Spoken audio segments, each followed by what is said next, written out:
Mr. Locks, tell us about your work on the Low Carbon Transportation Subcommittee of the North Carolina Energy Policy Council, and what are the primary modes of alternative transportation in which the subcommittee focuses your work and policy recommendations?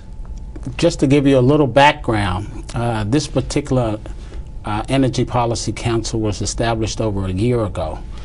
The idea then was to look at initiatives to come up with affordable, low-carbon transportation.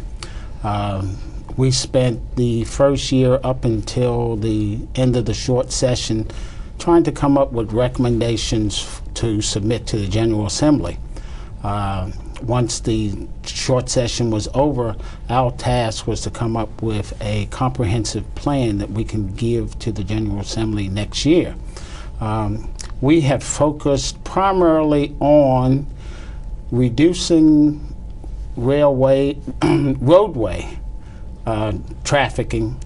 We're looking at all forms of alternative fuels, all forms of alternative vehicles, and we're trying to come up with creative ways to include the private sector and the public sector.